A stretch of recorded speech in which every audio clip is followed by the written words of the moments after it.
안녕하세요. 라이브 정책회 2부 이승원입니다. 미국과 남미를 순방 중인 이재명 대통령이 첫 방문지인 미국 샌프란시스코에서 AI 서밋에 참석하고 대규모 반도체 협력을 이끌어냈습니다. 어떤 성과가 있었는지 정책 주요 행보에서 자세하게 알아보도록 하겠습니다. 한편 여름방학을 맞은 맞벌이 부모들에게 반가운 소식이 있습니다. 오늘부터 전국에서 초등 틈새 돌봄 사업이 시작됐다고 하는데요. 방학 중 돌봄 공백을 얼마나 해소할 수 있을지 K정책사용법에서 꼼꼼하게 살펴보겠습니다. 네, 라이브 정책회 2부 먼저 정주행으로 시작합니다.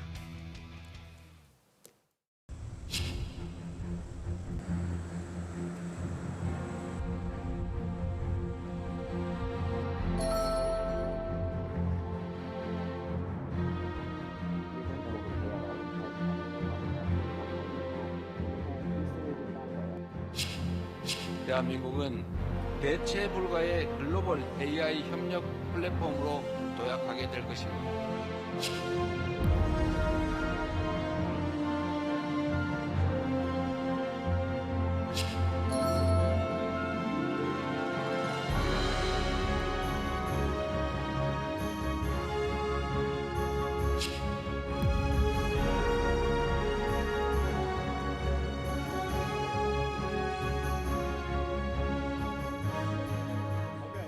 우리는 최고다!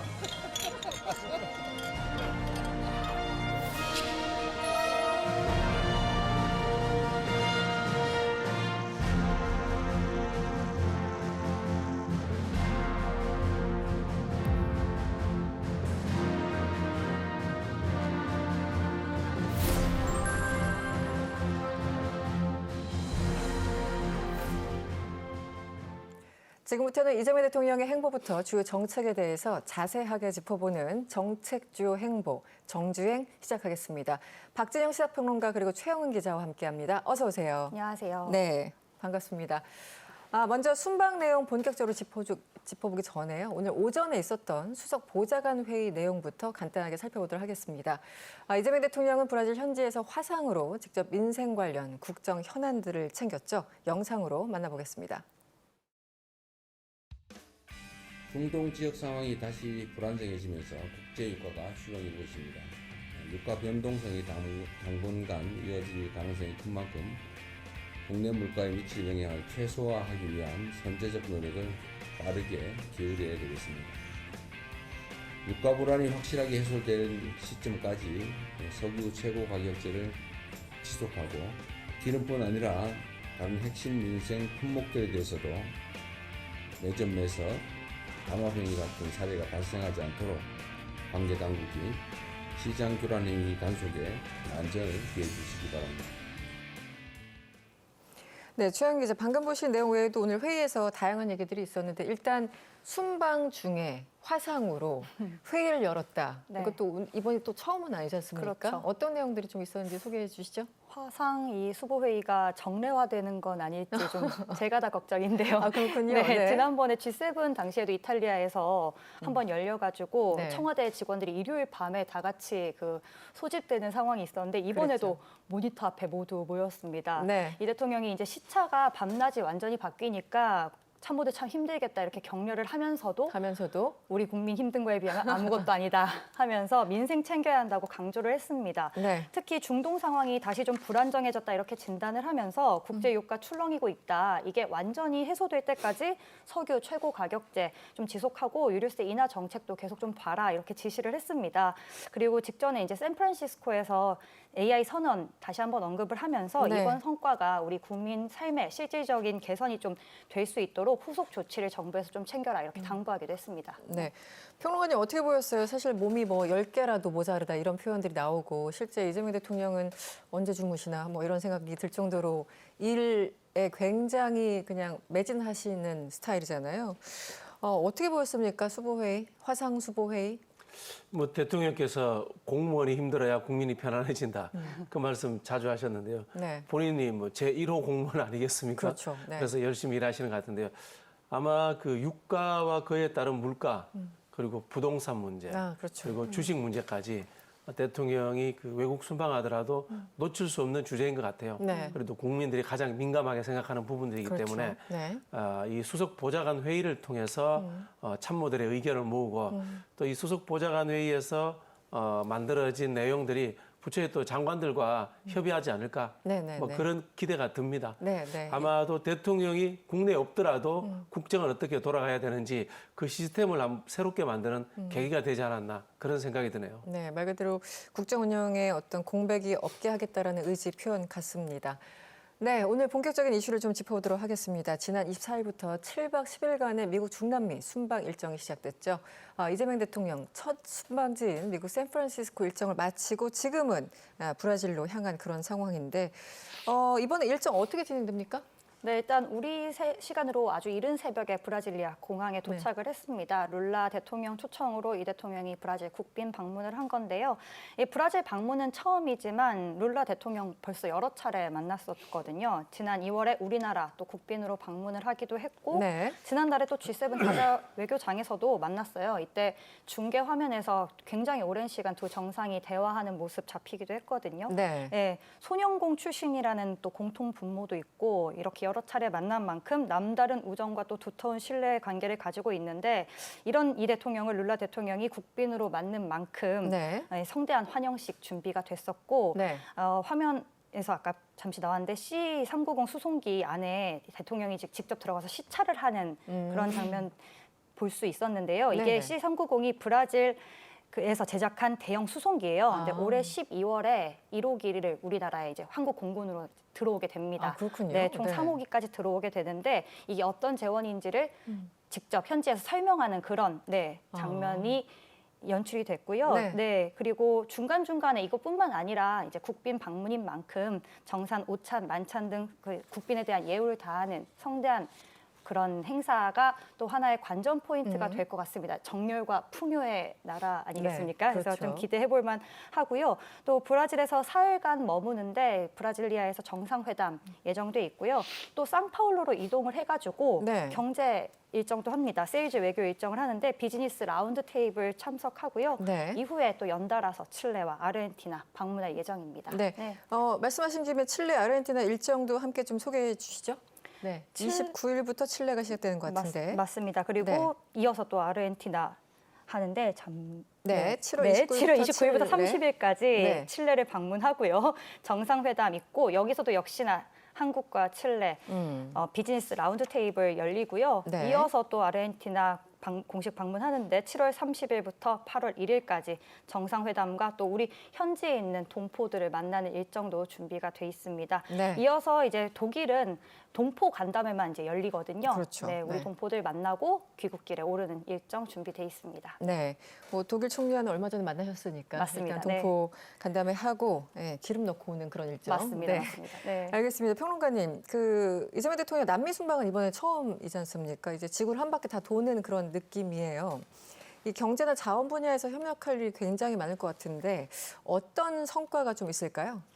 이재명 대통령의 외교의 특징이 기존에 우리가 국가 원수들이 하는 세일즈 외교를 넘어섰다라는 측면인 것 같아요. 네. 이른바 경제협력의 동반자 관계를 만들어낸다. 즉 지속성을 이야기하는 부분이 있는 것 같거든요. 네네. 그런 부분에서 남미 이 순방이 굉장히 큰 의미가 있는데 대표적으로 남미는 그냥 브라질이라고 생각을 하시면 됩니다. 네. 브라질이 가지고 있는 국가의 지위가 있습니다. 우리 브릭스라고 들어보셨죠? 네네. 브라질, 러시아, 인도, 중국인가요? 중국까지. 그 중에 하나로 이제 강대국입니다. 그런 측면에서 브라질과 전략적 동반자 관계를 맺는다는 것이 1차적 목표인 것 같은데요. 네. 전략적 동반자 관계라고 한다면은 이게 군사 측면에서의 상호 방위 조약을 제외하고 정치, 경제, 안보, 통상, 문화까지 모든 것들을 포괄하는 전방위적 관계를 이야기하는 겁니다. 네. 우리가 이제 상호 방위 조약만 안 맺는다는 거죠. 네. 예, 그런 측면에서 굉장히 중요하다. 이거는 그 브라질이 가지고 있는 국제 정치에서의 위상과도 연결이 됩니다. 네. 즉 한국이 세계 글로벌 안보 부분에서도 브라질의 도움을 받을 수 있다는 겁니다. 예를 들자면 동북아 문제, 네. 북한 문제에서도 도움을 받을 수 있다. 그렇죠. 또 미국 관계에서도 도움을 받을 수 있다. 이런 측면에서 브라질이 가지고 있는 의미가 상당히 크다. 이렇게 보시면 되고요. 교역량에서도 브라질이 아마 압도적일 겁니다. 네. 특히 이제 우리 한국인들이 많이 마시는 커피 뭐 이런 부분들도 있고요. 그렇죠. 그리고 광물들이 아주 풍부합니다. 그런 부분에서 이 광물이 실제로 전략 자산이 되는 측면에서 우리가 광물 자원을 다각적으로 네. 우리가 이제 루트를 만든다라는 측면에서 브라질과의 관계가 중요하고요. 그리고 이번에 월드컵에서도 보셨겠지만은 중남미 쪽에 이른바 이 K컬처가 네. 엄청난 지금 열풍입니다. 아, 대단하죠. K컬처와 더불어서 뷰티 산업 이런 부분들도 브라질, 남미까지 진출할 수 있는 계기를 만들 것이다. 뭐 그런 기대가 됩니다. 평론가님 말씀 중에 그 가장 귀에 걸리는 부분이 단순히 세일즈에 그치는 게 아니고 지속 가능한 외교 관계를 만든다. 그 부분이 가장 좀 중요한 것 같아요. 사실은 정권이 뭐 바뀌고 계속 시절이 흐르면 과거에 했던 것들이 이어지지 않는 경우가 많잖아요. 그런데 지속 가능성 5년, 10년 뒤를 바라보는 그런 길을 만든다. 그 부분이 가장 좀 인상적인 대목이었고요. 사실 아까 우리 그 최 기자가 얘기도 했지만 룰라 대통령과 이재명 대통령은 처음 봤는데 마치 이전부터 알았던 것처럼 작년부터 케미를 보여주지 않았습니까? 그리고 두 사람이 어린 시절 소년공이었던 뭐 그 점도 비슷하고 여러 가지 좀 그 데자뷰 같은 그런 모습들이 있어요. 이번에 좀 케미가 다시 한번 발휘가 될까요? 그렇죠. 뭐 동병상련의 마음들이 깊지 않겠습니까? 네. 말씀하신 것처럼 소년 노동자 출신이었다라는 점도 있고요. 그리고 참 표현이 그렇습니다만 전 정부로부터 탄압받은 야당 지도자였다. 네, 네. 룰라 대통령은 감옥까지 갔다 왔습니다. 그랬죠. 네. 그런 부분들 있고 이재명 대통령도 윤석열 정부 때 굉장히 힘든 생활을 보냈습니다. 그런 점들도 있고요. 또 이 국제 정치의 관계에서 미국의 우방국이면서도 교역 문제에서 미국과 또 불편함을 가지고 네. 있다라는 공통점도 가지고 있습니다. 그런 부분에서 서로의 좀 친근함이 있는 것 같고요. 그리고 이 국제 정치에서 뭐 개인적 친분감이 있더라도 원칙이 있습니다. 그건 상호주의입니다. 상호주의. 참 표현이 그렇습니다만은 네, 네. 받은 만큼 돌려준다. 이건 환대라는 부분들도 마찬가지입니다. 네. 지난번에 룰라 대통령이 한국에 왔을 때 우리가 엄청난 환대를 베풀었습니다. 네. 똑같이 이재명 대통령도 브라질에 와서 엄청난 환대를 받고 있는 상황이고요. 네. 그리고 이런 부분들이 말씀드린 것처럼 경제나 안보 측면에서 성과를 내는데 좋은 분위기 형성이 될 거다. 그런 기대를 하고 있습니다. 네, 알겠습니다. 이전에 있었던 샌프란시스코 순방 일정에 대해서 좀 얘기를 해봐야 될 것 같은데요. 지난 주말에 있었던 1박 2일간의 샌프란시스코 순방, 핵심 키워드는 AI였습니다. 현지 시간으로 지난 24일 열린 샌프란시스코 AI 서밋, 이 자리에서 대통령은 선언문을 발표했는데요. 내용 확인하고 오겠습니다. 샌프란시스코와 대한민국은 참으로 닮은 점이 많습니다. 1906년 대지진의 폐허를 딛고 불굴의 의지와 끊임없는 도전으로 세계 기술 혁신의 중심이 된 샌프란시스코처럼 한국 전쟁 이후 세계 최빈국이었던 우리 대한민국도 국민 모두의 의지와 노력으로 IT 강국을 일궈냈고 이제는 글로벌 AI 생태계를 이끄는 핵심 국가로 자리매김했습니다. 오늘 바로 이 자리에서 기업가치 합계 2경원이 넘는 대한민국과 글로벌 대표 기업들이 오랜 시간 뜻을 모아 준비해온 대규모 AI 투자 이니셔티브를 전 세계에 알리고자 합니다. 여러분께서 꿈꾸시는 AI 시대의 담대한 미래를 우리 대한민국과 함께 만들어 가십시오. 대한민국은 여러분의 가장 든든한 파트너가 될 것을 약속드립니다. 1990년대 전 세계인의 사랑을 받았던 미국 시트콤 프렌즈의 주제곡에 이런 가사가 있습니다. 제가 당신 곁에 있을 겁니다. 당신도 제 곁에 있기 때문에. 우리가 함께 할 때 AI는 더 많은 이들에게 희망이 되고 더 크고 밝은 미래를 만들어갈 수 있습니다. 우리 모두를 위한 AI의 미래 함께 만들어 주시기를 부탁드립니다. 네, 샌프란시스코에 있었던 서밋 관련 내용 듣고 오셨는데요. 최 기자, 사실 선언문 내용들이 하나하나 굉장히 좀 의미가 있습니다. 네.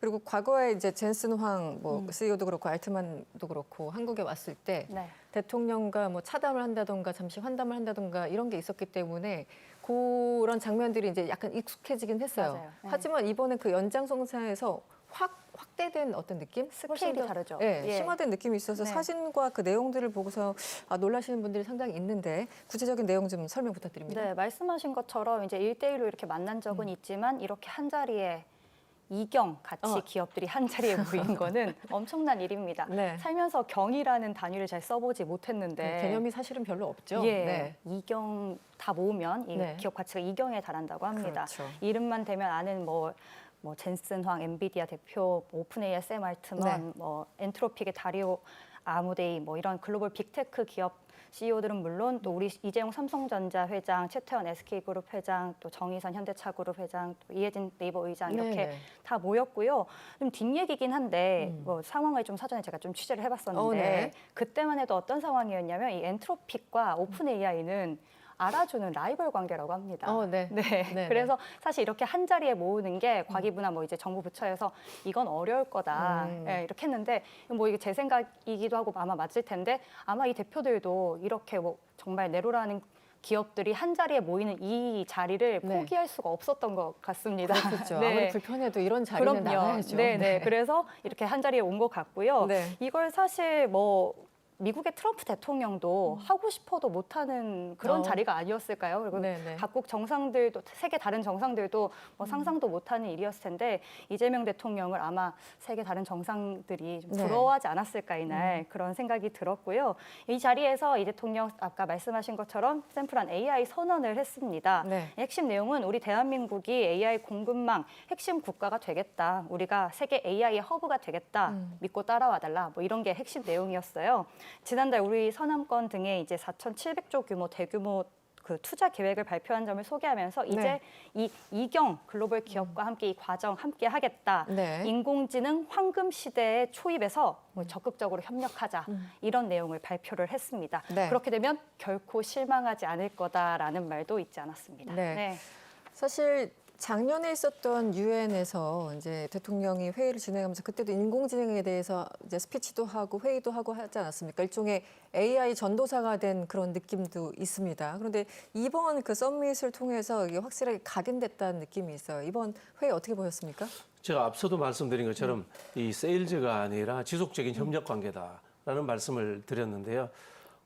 지금 이제 최근에 미중 간의 갈등이라는 문제를 단순히 안보적 측면이 아니라 안보 경제적 측면에서 AI 반도체의 글로벌 구조 조정이다. 네. 이렇게 이야기하시는 분들이 많이 있습니다. 네. 그러면은 결국은 이 본부가 미국에 있더라도 동아시아권에 어떤 첨단 기지가 하나 있어야 됩니다. 그 첨단 기지가 있어야 될 곳이 위치가 어디냐? 결국 일본이 아닌 거죠. 네. 대만은 중국과 너무 가깝고, 네. 그럼 한국밖에 없다라는 것이 지정학적으로 결론이 나오는 상황입니다. 이런 상황들을 지금 현재 이재명 정부가 제대로 이해하고 있기 때문에 네. 국내에서도 3대 메가 프로젝트처럼 엄청난 투자를 하게 되는 것이고 거기에 기반해서 국내에서 이렇게 투자를 하니까 미국에서도 투자를 같이 해라. 그렇죠. 라는 식으로 지금 이번에 상황이 만들어진 것이 아닌가 네. 이렇게 생각이 들고요. 그렇게 보자면은 미국의 뭐 저기 엔비디아의 GPU라든가 또는 한국의 SK라든가 삼성, 그다음에 대만의 TSMC 네네. 이런 식으로 해서 삼각 동맹이 구축되는 겁니다. 네. 그런 측면에서 지금 이재명 대통령이 이번에 AI 선언은 미국 본토에 AI 본토에 가가지고 그 동맹을 만드는 하나의 기초를 만들었다. 뭐 이렇게 보시면 될 것 같고요. 또 재미있는 지점이 보통 한국 대통령이 외국에 세일즈 외교를 할 때 네. 뭐 국내 재벌 총수들이 따라갑니다만은 그렇죠. 국민연금 이사장이 따라가는 거 처음 보셨죠? 그렇습니다. 네. 그거는 한국이 적극적으로 앞서서 국내를 비롯해서 투자하겠다라는 것을 약속하는 그런 느낌이에요. 네. 그런 부분에서 저는 아마 큰 성과가 나오지 않을까 기대를 해봅니다. 네.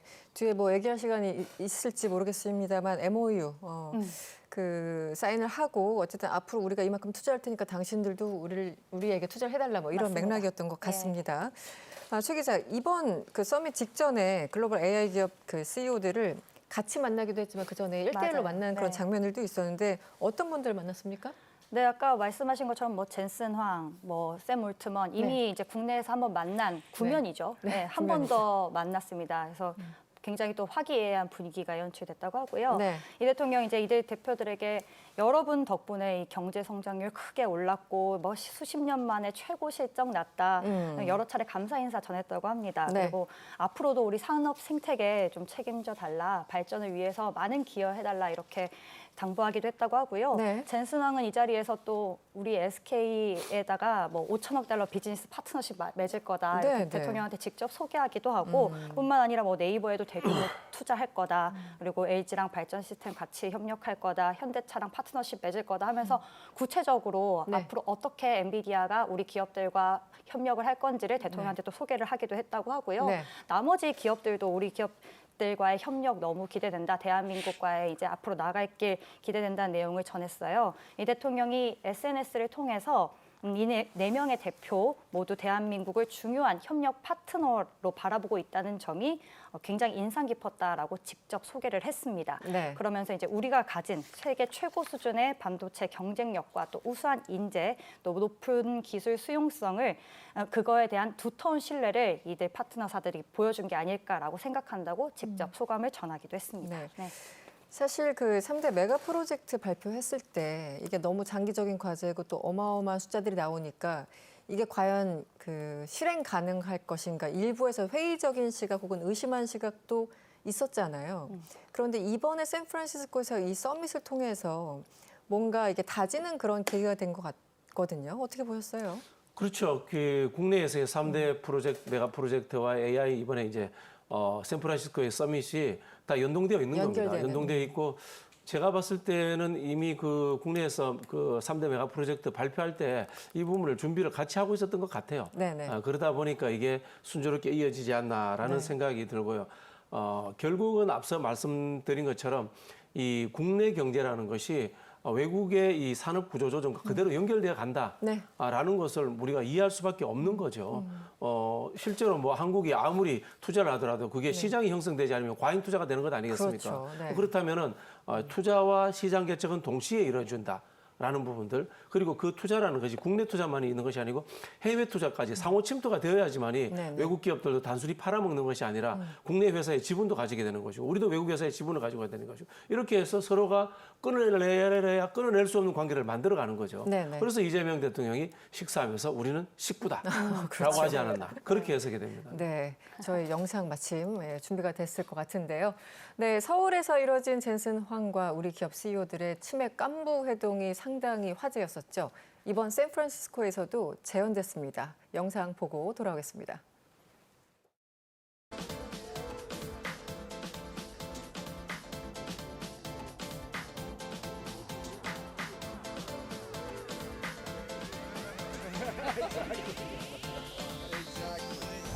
젠슨왕 대표님, 우리가 한 말씀 드리고 싶은데요. 우리나라에서는 가족이라고 하는 사람들을 식구라고 부르는데 식구, 가족의 밥을 같이 먹는 사이로 표현합니다. The family. 패밀리. 예. Family. We are family. Thank you. 우리는 식구다. 한국식으로 한번 해주세요. 내가 우리는 하면 식구다 한번 해주세요. 우리는 식구다. 오늘 바꿨습니다. 제가 그랬습니다. 부총리께서 밥값은 자기가 낸다고. 네, 우리는 식구다. 옆에 뭐 통역이 필요 없는 그럼요. 단순한 문장이었지만 바로 직관적으로 지금 젠슨 왕도 we are family 바로 그렇죠. 이해했죠. 네. 이 분위기가 상당히 화기애애했고 사실은 이제 여러 가지 종류의 만남들이 있잖아요. 그렇지만 주로 뭐 점심이나 아니면 차담이나 뭐 만찬 이런 거지만 굉장히 캐주얼한 상황에서 만났어요. 네. 저는 장면도 굉장히 인상적이었고 맞습니다. 마지막에 결국 저 밥값은 누가 내는가 이것도 상당히 관심사인데 쭉 설명을 좀 부탁드리겠습니다. 네, 그러니까 이제 작년 10월에 젠슨 왕 방한했을 때 이재용 회장이랑 정의선 회장이랑 깐부치킨 회동을 했었잖아요. 네. 그걸 이제 한 번 더 재현을 샌프란시스코에서 한 건데 스케일이 상당히 커졌죠. 예, AI 서밋 이후에 다 같이 이제 식사를 하러 간 건데 네. 말씀하신 것처럼 이제 굉장히 캐주얼한 상황에서 네. 식사를 했어요. 뭐 피시앤칩스, 클램 차우더, 병맥주를 먹으면서 그렇죠. 네, 아주 그냥 캐주얼하게 네. 각본 없이 네네. 그렇죠. 이루어진 저런 자리는. 장면인데요. 네, 아까 이제 화면에도 나왔는데 우리는 하니까 다들 식구다라고 네. 했잖아요. 우리 한국에서 이제 대통령이 저 장면 나오지 않았는데 사전에 설명이 좀 있었어요. 한국에선 밥을 같이 먹는 사이면 식구다. 식구지. 네, 우리뿐만 아니라 다른 나라에서도 밥을 같이 먹는다는 건 그 큰 의미가 있을 거다라고 사전 설명을 했어요. 그러니까 이제 아마 반도체 뭐 AI 시대를 함께 선도하고 만들어가는 우리가 그런 식구가 되자 이런 의미가 아니었을까 싶고요. 네. 그래서 이 총수도 기꺼이 식구라고 화답하는 그런 모습이 인상이 깊었습니다. 네. 그리고 그 네. 배경훈 부총리 맞아요. 이야기를 빼놓을 밥값이 수가 중요하죠. 없는데 네. 이게 과기부에서 어쨌든 주도한 행사기 때문에 배경훈 부총리가 제가 밥값을 내겠습니다 이렇게 했는데 이 자리에서 또 농담이 엄청 오갔다고 해요. 그래서 젠슨 황이 이 부총리한테 그럼 나 맥주를 좀 더 시켜도 되겠냐? 여기 있는 사람들한테 다 사줘라 이렇게 네. 했더니 대통령이 여기는 공무원이어서 안 그렇게 또 된다. 쓸 수는 없다 이렇게 네. 하니까 또 좌정 웃음이 터졌다고 하고요. 네. 또 부총리가 또 LG 연구원 출신이라고 하니까 그러면은 돈을 좀 많이 버셨겠다 이렇게 또 얘기를 했다고 해요. 그러니까 네. 대통령이 부자가 되기 전에 이렇게 공직자로 모셔왔습니다 해서 돈을 못 벌었다고 하니까 또 한 번 웃음이 터졌다고 합니다. 네. 보통 젠슨황 CEO가 뭔가 분위기를 리드하는 그런 역할을 잘 하는 것 같아요. 그런 것 네, 같습니다. 이번에도 그리고 여러 마찬가지고. 차례 만나면서 좀 이렇게 이미 말랑말랑해진 그런 분위기가 아니었을까 싶습니다. 그렇죠. 네. 약간 퍼포먼스에 굉장히 능하지 않나 이런 생각도 드는데 어떻게 보였어요? 사실은 이제 저런 공무원들이 되게 열심히 준비를 하잖아요. 보이지 않는 곳에서 엄청나게 고통스러운 과정들을 거쳐가면서 저런 컨퍼런스를 만드는데 저런 컨퍼런스 하나 어레인지 하는 것도 상당히 힘든데 그 이후에 저렇게 캐주얼하게 식사 자리까지 갖는다는 건 상당히 공을 들인 것 같아요. 네. 그렇죠. 농담 비슷하게 패밀리의 F가 푸드입니다. 네. 그런 이야기도 하는데요. 네. 그 대통령이 우리가 외교라고 이야기를 했는데 실제로 가보면은 이번에 오피셜하게 뭐 트럼프를 만난 것도 아니고요. 하다못해 뭐 캘리포니아 주지사를 만난 것도 아니고요. 정관계 사람은 만난 적이 없는 거예요. 네, 그럼 네. 결국은 뭐냐? 철저하게 경제 중심의 이번에 출장이었고 외교였다. 이렇게 우리가 이해를 하면 될 것 같고요. 네. 그리고 앞서 말씀드린 것처럼 과거의 단순한 세일즈를 넘어서서 상호 투자가 이루어집니다. 이걸 이제 과거에는 우리가 막 상호 종속이다. 이런 표현을 쓰기도 했는데요. 네. 뗄래야 뗄 수 없는 관계를 만들어 가는 겁니다. 실제로 삼성이 구글과의 뭐 연대라든가 네. 죄송합니다. 안드로이드 시스템을 통한 네. 이런 연대라든가 이런 것들이 앞으로 계속 할 수밖에 없도록 만들어 버리잖아요. 그죠? 네. 뭐 똑같은 겁니다. 이런 식으로 역할을 하는 건데 중요한 거는 여기에서 한국이라는 국가가 그런 매개체 역할을 한다. 그리고 대통령이 직접적으로 그런 역할을 한다라는 측면에서 이전에 보지 못했던 네. 정말 대체 불가의 대한민국이 이 글로벌 AI 이 시장의 핵심이 되었다라는 그런 상징적인 모습인 것 같아요. 알겠습니다. 네, 샌프란시스코 방문 이틀째 날에는 실리콘밸리 벤처 투자 미트업이 있었습니다. 이 자리에서 이 대통령은 우리 스타트업 기업들에 대해서 적극적인 투자를 요청하기도 했죠. 영상 확인하고 돌아오겠습니다. 한국과 미국은 오랜 안보 동맹을 넘어 기술 동맹, 혁신 동맹, 스타트업 동맹으로 협력의 지평을 넓혀가야 합니다. 미국은 세계 최고 수준의 벤처 투자 역량과 글로벌 네트워크를 갖추고 있고 대한민국은 뛰어난 기술력과 제조 경쟁력, 역동적인 창업 생태계를 갖추고 있습니다. 두 나라의 강점이 결합이 되면 우리는 다음 세대의 삼성, 현대, SK, 네이버 그리고 세계를 선도할 새로운 글로벌 혁신 기업을 함께 만들어낼 수 있을 것입니다. 오늘 이 자리가 대한민국의 유망 스타트업과 글로벌 투자자 여러분이 함께 새로운 성장의 문을 여는 좋은 출발점이 되기를 기대합니다. 네, 이번 일정은 벤처업계 투자자들, 일명 큰 손들을 만나는 그런 일정이었습니다. 이 자리에서 나온 대통령의 주요 발언 내용을 좀 소개해 주실까요? 네. 일단 실리콘밸리를 주요 무대로 활동하는 벤처 캐피탈 업체, VC라고 하죠. 네. 성장 가능성이 높은 스타트업이나 벤처 기업에 투자하는 업체들이잖아요. 대통령이 이제 우리 한국의 벤처랑 스타트업에 적극 좀 투자해달라 이렇게 어필하는 세일즈 네. 외교 자리였다고 보시면 됩니다. 네. 네, 우리나라 이제 정부가 진짜 여기에 우리 투자를 하면 진짜 성과로 이어질 수 있도록 정부도 지원을 하겠다 하면서 네. 아까 평론가님 말씀하신 것처럼 국민연금공단 데리고 가서 이거 봐라 우리 진짜로 뭔가 지원을 할 거다라는 것을 보여주기도 했고요. 우리가 이제 우리 벤처나 스타트업 정말 실력이 있다, 네. 경쟁력이 있다, 투자하면 후회하지 않을 거다라고 적극적으로 어필을 했습니다. 네. 그리고 우리 스타트업에 투자하면 투자자인 너희가 네. 새로운 성장 기회를 얻는 거다. 어. 하면서 이게 바로 투자자와 기업이 함께 성장하는 가장 성공적인 혁신 모델이다 하는 네. 자신감을 내비쳤습니다. 네. 그러면서 이제 함께 힘을 모아서 이런 얘기를 했어요. 다음 세대의 삼성, 다음 세대의 SK, 네, 다음 네. 세대 현대 이런 걸 만들자, 같이 만들어 보자. 세계를 선도할 글로벌 혁신 기업을 함께 만들어내보자 이렇게 제안하기도 했습니다. 네. 이 자리에는 어떤 벤처 투자사가 왔냐면 네. 그 글로벌 1위 규모예요. 우리 돈으로 140조 원을 단독으로 운용하는 앤드리슨 호로위츠라는 어마어마한 투자사가 왔고요. 네. 이뿐만 아니라 오픈 AI의 주요 투자사인 세콰이어 캐피털 등 실리콘밸리 상위 6개 네. 벤처 투자사가 자리를 했습니다. 이 대통령이 이렇게 세일즈 외교를 적극적으로 펼친 배경에서 이날 우리 국민연금공단이 네네. 이들 벤처사들과 장기적인 파트너십을 구축한다는 양해각서도 체결을 했습니다. 네, 그게 이번에 굉장히 핵심적이었던 맞습니다. 게 아닌가 네. 싶습니다. 김용범 정책실장이 SNS에 또 장문의 글을 올렸습니다. 그 정책실장이 글을 좀 쉽게 잘 쓴다라는 느낌을 받았는데 이번에도 좀 마찬가지였습니다. 제목이 킹메이커와 도원 결의라고 표현할 정도로 이게 상당히 의미를 뒀는데 어떻게 보셨습니까? 글쎄요, 뭐 저날 날씨가 어땠는지 모르겠습니다만은 일단은 이제 대통령과 그 외국의 이제 비테크 기업들, 큰 네. 기업들, 그다음에 우리나라의 이제 글로벌 기업들 간의 도원 결의는 만들어진 것 같아요. 그럼 이제 말씀하신 것처럼 스타트업 기업까지 그것이 어떻게 새롭게 후세대까지 이어질 것인가 하는 부분 아니겠습니까? 여기에 그 국민연금의 역할이 큰 것 같습니다. 일단 국민연금이 외국계 투자 회사에 대해 가지고 보증을 써주는 형태를 취하지 않을까. 라는 예측이 됩니다. 그게 아마 MOA 형태로 진행이 되고 그러면은 네. 이 외국계 그 투자 회사들이 한국의 이른바 새로운 스타트업들에다가 투자를 하는 그런 형태로 이루어질 것이다. 네. 그리고 또 여기에서 당연히 1차 고객층은 글로벌 대기업들이 되겠죠. 그렇죠. 그렇게 해서 하나의 이 아까 말씀드린 것처럼 식구 개념의 이 관계 동반자가 만들어진다. 뭐 그렇게 생각하면은 되지 않을까라고 좀 예측을 해봅니다. 네, 사실 우리나라 국민연금이 규모가 어마어마하지 않습니까? 세계에서 네. 손꼽히는 연금 그 규모인데 이번에 이 엄청나게 큰 규모의 그 VC 6곳과 MOU를 맺었다는 거 이 자체도 굉장히 의미 있어요. 아까 한번 짚어주셨지만 여기 의미를 조금 더 설명해 주시면 어떨까요?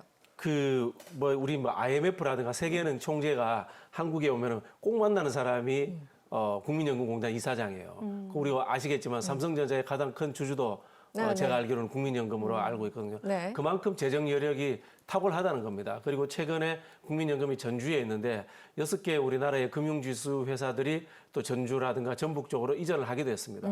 그리고 더 재밌는 게 전북의 새만금에 새롭게 공항을 하나 만들고 있는데요. 네. 이 공항이 자가용 비행장 역할도 합니다. 그게 그렇군요. 전 세계적인 투자자들이 국민연금을 찾아오라 이런 취지에서 하는 측면이기도 하거든요. 네. 국민연금이 나서면은 웬만한 글로벌 기업들이 거부하지 못하고 투자할 수밖에 없는 네. 그런 상황을 흘러갑니다. 너무나 매력적인 네. 상대. 알겠습니다.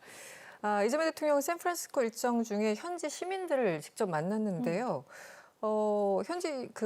현지인들 반응이 상당히 뜨거웠다고 하는데 어떤 반응들이 나왔습니까? 네, 그 피어 39이라는 부두인데 지금은 이제 관광 명소가 된 곳이에요. 네. 식당도 있고 쇼핑센터도 있고 뭐 부두에서 바다 사자도 볼 수 있고 이래서 이제 포토존이 있는 곳인데 네. 이 대통령 여기를 갔어요. 근데 보통 순방에서는요, 이제 몽골에서도 그렇고 막 서울의 거리 이래서 약간 한국과 연관된 곳이거나 우리 한국 관광객들이 이제 많이 있는 그런 곳을 찾았는데 네.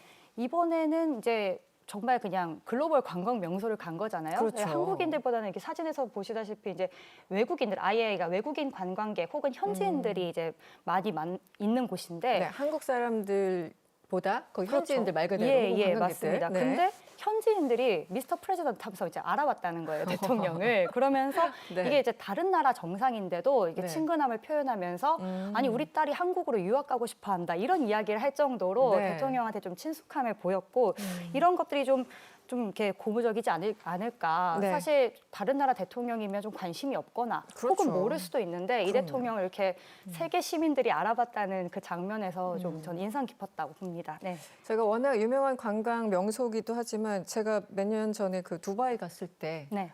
거기서도 저한테 저 그냥 지나가는 민간인이잖아요. 네. 그런데 한국말로 말 거는 사람들이 꽤 있었어요. 아. 네, 그 현지인들 중에. 현지인. 그리고 물론 거기서 일하시는 뭐 이승훈 앵커 필리핀. 알아본 거 아닐까요? 아니, 전혀 유명해서? 아니고요. 그래서 제가 한국말로 얘기해가지고 깜짝 놀랐는데 네. 거기에서도 한국말을 이제 공부하고 그렇죠. 곧 여행을 가든 학교를 가든 가겠다고 하는 사람들을 여러 명 봤습니다. 국적들은 굉장히 다양했는데 네. 그러니까 아마 저런 피어스 39 같은 데서는 네. 워낙 그런 분들이 더 많지 않았을까라는 맞습니다. 네, 네. 생각 혹은 추정을 해봅니다. 맞습니다. 네. 네, 평론가님. 이재명 대통령 하계 휴가를 통째로 반납했다고 하네요. 네, 좀 쉬셔야 되는 건 아닌가요? 저도 뭐 개인적으로 좀 인연을 맺어왔습니다만 아, 네. 표현이 일을 즐기는 분이다. 뭐 그렇게 저는 눈을 기억을 하고 감으면 있습니다. 휴가라는 표현을 쓰셨던 네, 분입니다. 일하는 게 그렇죠? 재밌고 일하는 게 휴가다. 뭐 그런 네. 생각을 가지신 분 같은데요. 네. 특히 저는 이 이야기 꼭 드리고 싶어요. 우리 경제의 영역에서 국가는 무슨 일을 해야 될 것인가? 우리가 다시 한번 생각해 봐야 된다라는 생각이 드는데요. 네. 뭐 보이지 않는 손 이런 네. 이야기를 했습니다만 실제로 국가는 보이지 않는 손으로서 늘 작동해 왔습니다. 그렇죠. 그게 보이는 손으로 작동한 것이 우리가 아는 이제 케인즈의 조절 이론이 등장하면서부터 작동하지 않습니까? 네. 현대 이 국가에서는 더 그것이 심하게 작동할 수밖에 없다라는 네. 말씀을 드리고 싶고요. 이재명 대통령이 아마 대표적인 인물인 것 같아요. 그래서 글로벌한 네. 새로운 유형의 지도자로서 한번 리더십 분석해봐야 되지 않나 그런 생각이 듭니다. 네. 알겠습니다. 네, 지금까지 정주행 함께했고요. 박진영 평론가 그리고 최영은 기자와 함께했습니다. 두 분 고맙습니다. 고맙습니다. 네, 다음 순서는 분야별 국정 정책과 다양한 이슈들을 풀어보는 K정책 사용법 시간입니다. 영상으로 확인하고 오겠습니다.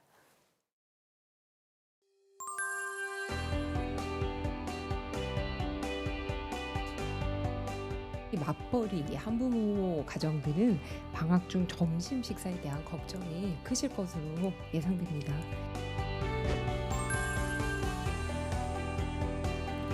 사는 곳 인근 지역아동센터나 다함께 돌봄센터를 틈새 돌봄센터로 지정을 해서 아침 9시부터 저녁 6시까지 온종일 운영을 하고 운영 시간 동안 오전 간식 그리고 점심 저녁을 제공할 예정입니다.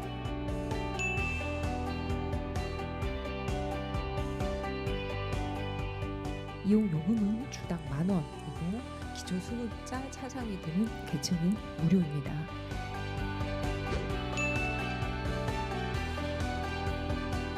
금년 여름방학 시작으로 매년 지속할 계획입니다.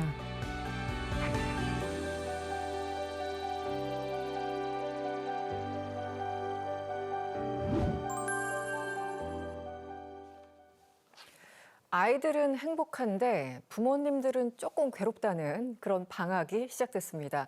초등학생 아이들을 키우는 맞벌이 부모들이 특히 어려움을 호소하고 있죠. 이런 문제를 해결하기 위해서 내놓은 초등 틈새 돌봄 사업 K정책사용법에서 자세하게 풀어보도록 하겠습니다. 네, 육아정책연구소 김나영 연구위원님과 함께합니다. 어서 오세요. 네, 안녕하십니까. 네. 오늘부터 전국 2,500개 돌봄센터에서 틈새 돌봄 사업이 시작된다고 합니다. 이게 어떤 내용인지 간략하게 설명 좀 부탁드리겠습니다. 네, 우리 아이들 이제 즐거운 방학이 시작됐습니다. 네, 하지만 부모님들께서는 굉장히 걱정이 크시죠. 그렇죠. 바로 돌봄 공백 때문입니다. 특히 초등학생 자녀를 둔 맞벌이 가구 같은 경우는 이런 끼니 해결이라든지 그리고 네. 돌봄 공백에 대해서 우려가 굉장히 크신데요. 이러한 어려움을 좀 덜어드리고자 정부에서 오늘이죠. 네. 7월 27일부터 전국 마을 돌봄 시설인 다함께 돌봄센터, 지역 아동센터를 활용을 해서 네. 틈새 돌봄 사업을 운영하기 시작했습니다. 그렇군요. 네. 구체적으로 조금 더 들여다보면 네. 틈새 돌봄 사업은 방학 중 초등 돌봄 공백을 완화하기 위해서 방학 기간 한정 특화 사업으로 마을 돌봄 시설 확대 운영을 해서 아이들이 점심과 저녁 그리고 여러 가지 다양한 프로그램을 제공하는 사업이 되겠습니다. 네. 그래서 전국 약 5,600여 개 방과 후 마을 돌봄 시설 중에서 1,461개 마을 돌봄 시설에서 우선 틈새 돌봄 사업을 운영하게 됩니다. 네네. 그래서 우선 운영 시간을 확대하는 것이 가장 큰 포인트가 되겠는데요. 기존에는 오후 1시부터 8시까지 운영하던 것을 틈새 돌봄센터 1,296개소에서는 오전 9시부터 오후 6시까지 운영하면서 간식과 그리고 점심, 일부는 또 저녁 식사를 제공하게 됩니다. 그리고 다른 센터인 점심 돌봄센터 165개소에서는 오전 11시부터 오후 8시까지 운영하면서 점심과 저녁을 제공하게 됩니다. 그래서 말씀드린 대로 이런 급식과 돌봄의 사각지대를 좀 완화를 하고 또 이런 돌봄들을 좀 제공함으로써 우리 양육 부담을 좀 덜어드리기 위한 내용이라고 볼 수 있겠고 7월 중으로 계속 확대를 해서 2,000여 개소 이상으로 지정할 계획입니다. 네. 어쨌든 이게 가장 중요한 게 먹는 거잖아요. 맞습니다. 그리고 아프면 이제 네. 병원 가는 거요. 네. 두 가지들이 가장 힘든 일이기도 한데 오전 간식부터 점심 저녁까지 제공해 주는 사업.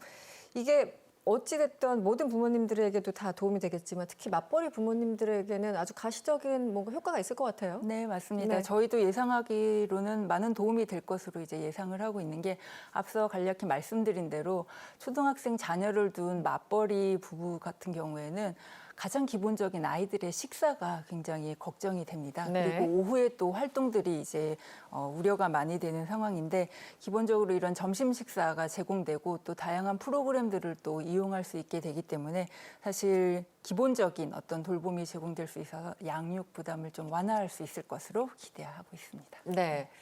사실 끼니만 제공한다고 뭐 방학극장이 사라지는 건 아니죠. 그냥 극히 일부겠죠. 네. 아이들 방학을 좀 알차게 보낼 수 있는 프로그램도 굉장히 좀 중요할 것 같은데 어떤 프로그램들이 준비되어 있습니까? 네, 말씀드린 대로 식사 해결 문제 뭐 당연히 되고 또 전반적인 돌봄에 있어서도 걱정을 덜어드리겠다 이런 부분이 있는데 다만 오늘 저희가 지금 얘기 나누고 있는 이 틈새 돌봄 같은 경우는 네. 정부의 어떤 표준화된 커리큘럼이 있는 건 아닙니다, 사실. 네. 그래서 이 부분을 우리가 지자체에서 좀 다양한 프로그램들이 들어와서 지원을 해주고자 노력을 하고 있는 상황이고 네. 그래서 우선 여러 가지 몇 가지 사례를 저희가 말씀드릴 수 있겠는데 얼마 전에 이제 교육부에서 이런 돌봄 관련된 사례 우수 모델을 이제 접수한 선정했군요. 결과, 네네 선정한 결과 연천군에서 굉장히 괜찮은 모델을 또 제공을 하고 있어서 선정이 됐습니다. 연천군은 오전에 학교 돌봄과 점심을 제공하고요. 네. 그리고 오후에는 지역 대학 네. 그리고 또 연천이기 때문에 군부대 시설이 그렇죠. 있겠죠. 예, 그리고 문화시설 이런 지역 시설들을 다 같이 연계를 해서 밀착형 온종일 돌봄을 제공을 하고 있어서 높은 평가를 받았고요. 네. 또 우리 부모님들 디지털 미래 역량에 대해서 굉장히 관심 많으시잖아요. 그렇죠. 네. 네. 그래서 서울 동작구에서는 중앙대학교와 함께 이제 코딩 프로그램을 운영을 합니다. 그래서 AI 머신러닝 교육, 그리고 네. VR 우주 탐험, 그리고 드론 레이스 이런 미래 관련된 기술 체험 과정을 3개 과정 7개 프로그램으로 제공을 하고 있고요. 네. 또 세종시 교육청 같은 경우는 함께 온 여름방학 캠프라고 해서 캠프를 운영하고 있습니다. 그래서 초등학교 5학년에서 중학교 자녀를 둔 가구들이 40여 개 팀 참여를 해서 가족 참여형 프로그램으로 어떤 체험을 운영을 하고 있고요. 또 여러 가지들이 있지만 이런 프로그램들이 이제 운영 시간을 확대하고 네. 식사를 제공하는 것만으로 아이들의 방학을 채울 수 없기 때문에 이런 센터들이 다양한 지역 대학 그리고 도서관 네. 그리고 군부대까지 이제 연계를 해서 오후 프로그램을 운영을 하게 됩니다. 네, 정말 다양한데요. 국악부터 생태까지 모든 네. 것들이 다 포함되어 있고 특히 드론 레이스 이건 저도 하고 싶은 건데. 그렇죠. 네. 네, 정말 다양하네요. 네네 맞습니다. 그래서 다양하게 있는 게 사실 조금 아쉽지만 이제 지역별로 센터별로 좀 차이가 다르기 있어서. 때문에 이 네. 부분은 부모님들께서 좀 알아보셔야겠는데 네. 이제 국가 아동권리보장원 누리집이나 복지로 이쪽으로 안내를 이제 받으실 수가 있겠습니다. 좀 통해서. 구체적으로 우리 아이도 해당되나 누가 해당되는 건지 이용 방법, 뭐 비용, 뭐 신청을 하려면 어디서부터 시작을 해야 되는 건지 네. 궁금한 게 상당히 많거든요. 네. 그런 기술적인 내용도 좀 설명 부탁드리겠습니다. 아까 이제 잠시 말씀드린 것처럼 이 학기 중 마을 돌봄 시설을 이용하지 않는 아동이라 하더라도 충분히 이제 신청해서 이용을 할 수 있습니다. 그래서 네. 가까운 지역 아동 센터나 다 함께 돌봄 센터를 찾으셔서 한번 문의를 해보시는 것도 방법이고요. 그래서 중식이나 석식 뭐 어떤 프로그램들이 제공이 되는지 문의를 해보실 수 있겠고 네. 다만 이제 비용 같은 경우는 필요 이상의 과도한 신청을 좀 급식 신청을 방지하기 위해서 비용이 조금 부과가 됩니다. 그래서 센터에서 일주일 기준으로 1인당 이용료를 1만 원 이내 혹은 1일 2천 원 이내로 부과할 수 있도록 하고 있고 말씀드린 대로 이제 좀 센터별로 다르기 때문에 네. 이 부분은 아까 말씀드린 대로 국가아동권리보장원이라든지 그리고 복지로 네. 우리 집 통해서 한번 확인을 해보실 수 있겠고 다만 이제 기초생활수급자나 그리고 차상위 가구에서는 이용료를 면제받으실 수 있으니까 그 부분도 그렇군요. 참고하시면 되겠습니다. 네. 초등학생 자녀를 둔 경우 방학이 더 취약하지만 학기 중에도 학교 이후 돌봄 사각지대가 있는 경우가 많습니다. 이런 돌봄 공백을 해소하기 위해서 올해부터 도입된 제도가 온 동네 초등 돌봄 교육이죠. 네. 이름들이 조금 다 비슷비슷한 것 같아서 제가 말하면서 좀 헷갈리는데 이게 기존 늘봄 학교와 어떤 차이가 있는 건지 설명 좀 부탁드릴게요. 네. 네, 차이가 좀 있습니다. 일단 네. 가장 큰 차이는 지역사회를 연계했다는 부분인데요. 하나씩 말씀을 드리면 이제 기존에 있던 늘봄 학교란 정규 수업 외에 학교와 지역사회 다양한 교육 자원을 일단 연계를 해서 제공을 하기는 했습니다. 그래서 근데 이 부분 같은 경우는 늘봄 학교는 초등학교 1학년과 2학년을 대상으로 해서 네. 놀이활동, 예체능 수업, 뭐 수학 수업 이런 다양한 과목들을 제공했던 프로그램인데 교육부에서는 이렇게 2025년까지 이어오던 늘봄 학교를 26년에는 조금 더 확장을 시켰습니다. 그래서 말씀드린 대로 좀 이름도 약간 생소하지만 이제 네. 적응을 하게 되겠죠. 그렇죠. 예. 네. 온 동네 초등 돌봄 교육으로 발전시켜서 네. 돌봄보다는 프로그램이나 교육 활동이 필요한 초등학교 3학년 학생들에게 방과 후 수업을 이제 중점적으로 지원하게 되는 것입니다. 그래서 지자체와 학교, 지역사회 이렇게 협력하는 체계를 좀 더 구체적으로 만들었다고 보시면 되겠고요. 지원하는 영역도 그래서 좀 변화가 생기게 됩니다. 네. 25년까지는 학교 중심으로 돌봄이 초등학교 1, 2학년이기 때문에 네. 돌봄이 이루어졌다면 올해부터는 학교와 지역사회 간의 이 연계를 보다 더 강화했다고 보시면 되겠습니다. 네. 그래서 교육부에 의하면은 중앙에서는 이제 관계부처가 온 동네 초등돌봄 교육 협의체를 이제 구성을 하고 지자체 단에서는 이제 교육협의체, 지역교육협의체를 또 형성을 해서 좀 구체적인 지원이 들어갈 수 있도록 하는 체계를 갖췄다고 보시면 되겠습니다. 네, 늘봄 학교와 차별성이 확실히 있어 보이는군요. 그런데 이런 얘기들이 있어요. 이 워킹맘들의 고충을 들어보면은 초등학교 입학할 때가 가장 힘들 줄 알았는데 알고 보니 초3이더라. 그렇지도 않더라. 네. 그렇지도 않더라. 네. 물론 매번 힘들지만 매 학년 안 힘든 학년이 어디 있겠습니까? 아이를 키우는데.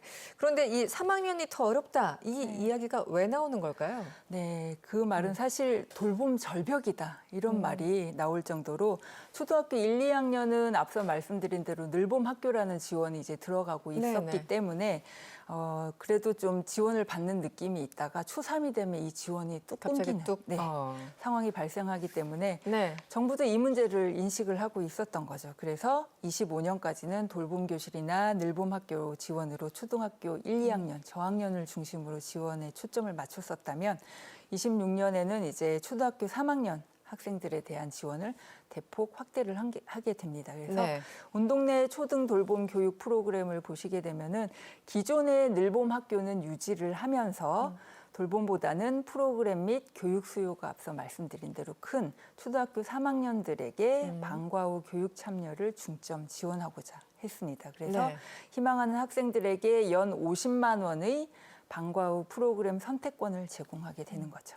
다시 말해서 연간 50만 원까지는 무상으로 방과 후 프로그램에 참여할 수 있게 됐는데 초등학교 3학년 학생이라면 누구나 조건 없이 방과 후 수업을 신청해서 이용을 할 수 있는데 다만 이때 제공되는 이 연간 50만 원은 네. 학교 내에서만 사용할 수 있는 제한은 있습니다. 학교 내에서 네, 연 50만 원. 네. 그리고 대상은 전국 초3 학생 전원이다. 네. 그리고 늘봄학교 정책에서 제외된 초3 학생의 돌봄 교육 사각지대를 해소하겠다라는 어떤 그런 지원 목적들. 그런데 이 바우처 형태로 지급하는 특별한 이유가 있습니까? 어떻습니까? 네, 그렇습니다. 이제 교육부에 따르면은 이 이유를 살펴보면 초등학교 2학년 학부모를 대상으로 조사를 했을 때 75.3%가 돌봄보다는 교육에 대한 확대 지원이 필요하다. 이 부분에 동의를 하셨습니다. 네. 그래서 지역사회와 학교 간 협력을 통해서 이 초등학생들의 돌봄지대를 사각지대를 네네. 해소하는 게 필요했고 그리고 학부모들이 이른 요구인 교육 프로그램 선택권을 강화할 필요가 있겠다 해서 바우처 형태로 이제 지원을 하게 된 건데요. 네. 늘봄학교 지원 대상에 포함되지 않는 이런 초등학교 3학년 학생에게 바우처를 제공해서 교육 그리고 돌봄 이 공백까지 다 보완을 하겠다는 계획입니다.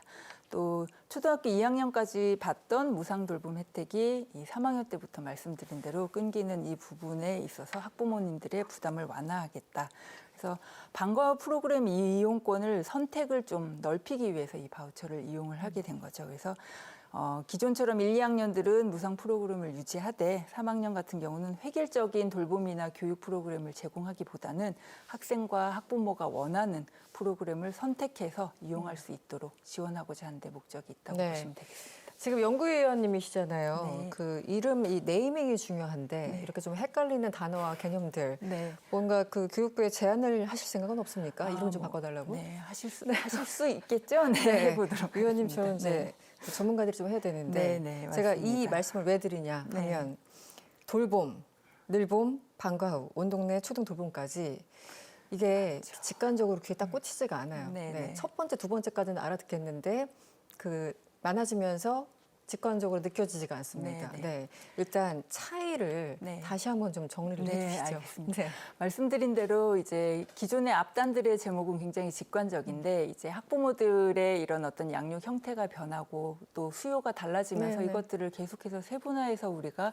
뭔가 정책 지원을 만들다 보니까 그런 네이밍이 어려워진 부분 당연히 있고 또 차제에 이제 기회가 된다면 이런 것들을 좀 통합하고 좀 네. 가르마를 타면서 정리할 필요도 당연히 있다고 생각을 합니다. 네. 그래서 설명을 간략하게 이제 좀 드리면 방과 후 학교는 1학년부터 6학년까지 이게 사실 이 제도가 기간이 가장 긴데 1학년부터 6학년까지 나이 제한 없이 누구나 신청할 수 있고 네. 과목마다 3만 원에서 5만 원 상당의 수강료를 내고 프로그램을 신청해서 수강하는 구조이고요. 네. 돌봄 교실은 이제 맞벌이 가구의 초등학교 1, 2학년 학생들을 대상으로 신청을 받아서 돌봄 전담 선생님께서 다양한 특별 활동 프로그램을 제공을 하게 됩니다. 그래서 간식을 제공하고 오후 5시까지 이용하게 할 수 있는 프로그램이고 네. 그리고 앞서 잠깐 말씀드렸던 늘봄 학교 같은 경우도 마찬가지로 초등학교 1, 2학년을 대상으로 하고 있고